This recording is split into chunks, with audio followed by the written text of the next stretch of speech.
Верскиот и винскиот туризам, освен археолошкиот, би требало да бидат најголемиот адут за представување на Македонија и незиното културно и природно наследство пред светот.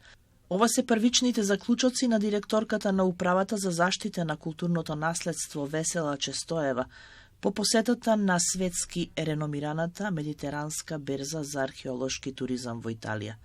Се разбира дека се големи бенефитите од директните контакти и со учесниците и со посетителите на берзата, а потенцијалите на македонскиот археолошки туризам секако дека се огромни, но недоволно поддржани, е заклучокот на Честоева. После 7 години неучество, Македонија повторно годинава се врати на медитеранската берза. Од незиното речиси 30 годишно постоење, ова е наше 5-то учество. Има ли некакви резултати од предходните наши учества со кои што може да се пофалиме и да кажеме да, ова е она што успеавме да го научиме од берзата, да го примениме во практика и да привлечеме туристи? Според мене најбитни се контактите.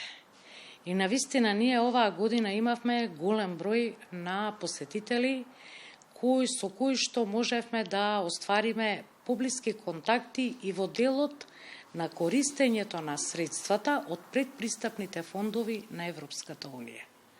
Тоа беше многу битно за нас како држава, а морам да се заблагодарам во оваа пригода, бидејќи со самата посета на незината екселенција госпоѓа Марија Ефремова, која во моментот ја извршува функцијата амбасадор на Ватикан во Република Италија, успеа да ги донесе голем број видни археолози, професори, директори, представници на УНЕСКО кои беа присутни на тој саем. Таму штан немаат само да речеме институции кои што работат во делот на туризмот и археологијата. Таму со свој штанд е представено и Министерството за култура.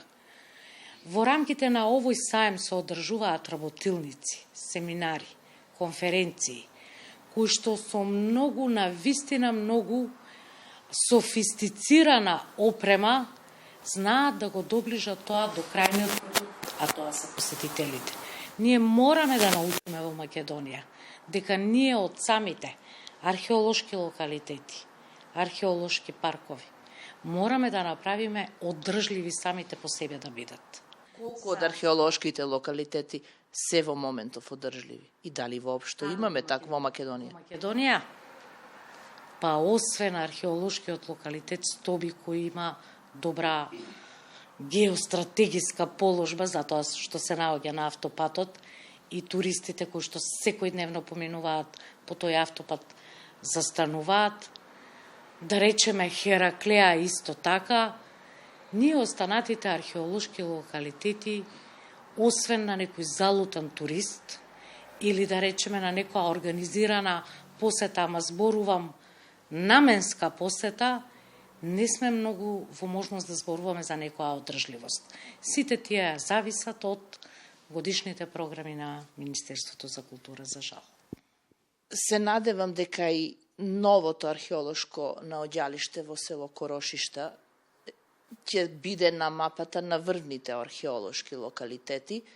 Каква е вашата ингеренција како Управа за заштита на културното наследство токму со ова наоѓалиште? Надлежноста на Управата за заштита на културно наследство во конкретниот случај, морам да истакнам, ова е епохално откритие, кое што имавме можност изминатите денови да го видиме. Да не речам Требениште 2, навистина после толку многу години на овој локалитет се откриени многу значајни археолошки предмети кои што се датираат нели на 6000 години пред нашата ера. Управата како заштита на културно наследство во тој дел како управна постапка која што ја води, ја издава дозволата за овие археолошки сондажни истражувања. Ние како управа, значи, бидејќи знаеме дека археолошкиот музеј е носител на дозволата, на нивно барање ја продолживме важноста на дозволата до 30. 11, бидејќи овој проект е во соработка со Националната установа Завод музеј Охрид. ја продолживме дозволата до 30.11 за да може согласно одобрените средства кои што се дел од годишната програма за 2024 година да овозможиме уште еден дел доколку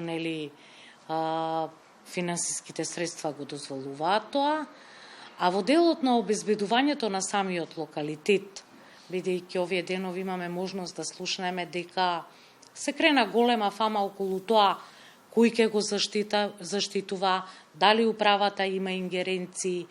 Управата во моментот, согласно програмата која што ја има за 2024, ги обезбедува само двата археолошки локалитети, тоа е Плаошник и Кале. Немаме обврска, немаме финансиска можност да го обезбедуваме овој локалитет, но тука сме отворени за соработка со останатите институции, доколку побараат од наша страна, спремни сме да одговориме и на ова. На археолошкиот локалитет во Корошишта неодамна беа пронајдени над 100 археолошки наоди, вклучувајќи златни предмети и бронзени чинии.